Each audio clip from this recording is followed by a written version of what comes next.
दिवाली के बाद दिल्ली वालों की सुबह धुंध की चादर और दम घोटने वाली हवा के साथ हुई। दिवाली के मौके पर मिली सुप्रीम कोर्ट से छूट का लोगों ने जमकर आनंद उठाया। हालांकि अब सुप्रीम कोर्ट के इस फैसले को लेकर सवाल उठने लगे हैं।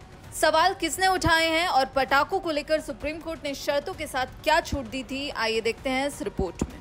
दरअसल G20 शिखर सम्मेलन के भारत शेरपा और नीति आयोग के पूर्व CEO अमिताभ कांत ने चेतावनी देते हुए कहा है कि दिल्ली की हवा बेहद खराब स्थिति में है और अब केवल कठोर और निरंतर कार्रवाई ही राजधानी को स्वास्थ्य व पर्यावरणीय आपदा से बचा सकती है। साथ ही अमिताभ कांत ने यह भी कहा है कि सुप्रीम कोर्ट ने पटाखे फोड़ने के अधिकार को जीने और सांस लेने के अधिकार से ऊपर रखा है।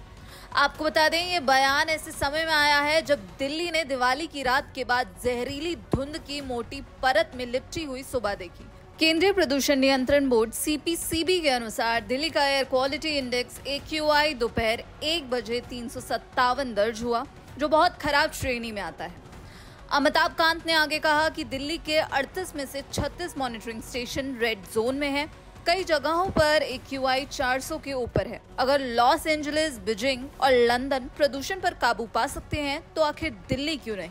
इसी के साथ अमिताभ कांत ने सुप्रीम कोर्ट पर बोलते हुए कुछ सुझाव भी दिए हैं। उन्होंने कहा है कि फसल जलाने पर पूरी तरह से रोक लगाई जाए, थर्मल प्लांट्स और ईंट भट्टों को आधुनिक टेक्नोलॉजी पर शिफ्ट किया जाए या फिर बंद किया जाए।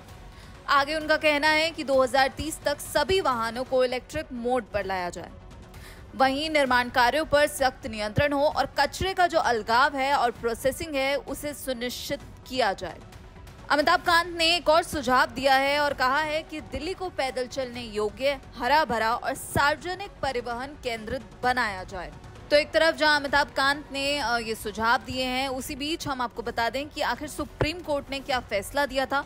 तो सुप्रीम कोर्ट ने इसी महीने की शुरुआत में ग्रीन पटाखों के इस्तेमाल की अनुमति दी थी।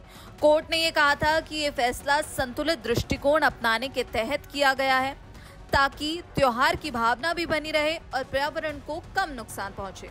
हालांकि सुप्रीम कोर्ट ने पटाखे फोड़ने का समय केवल सुबह 6 बजे से 7 बजे और रात को 8 से 10 बजे तय किया था, लेकिन दिल्ली NCR के कई इलाकों में आधी रात तक पटाखे फूटते रहे और इसी को लेकर अमिताभ कांत का जो ये गुस्सा है वो सामने आया है। अब अमिताभ कांत का जो बयान है, उन्होंने सुप्रीम कोर्ट को लेकर जो कुछ कहा है और उन्होंने जो एक्शन प्लान या सुझाव दिए हैं उस पर आपकी क्या राय है, आप क्या सोचते हैं, हमें कमेंट बॉक्स में जरूर बताइएगा। बाकी देश और विदेश की खबरों के लिए जुड़े रहिए दैनिक जागरण के साथ। नमस्कार।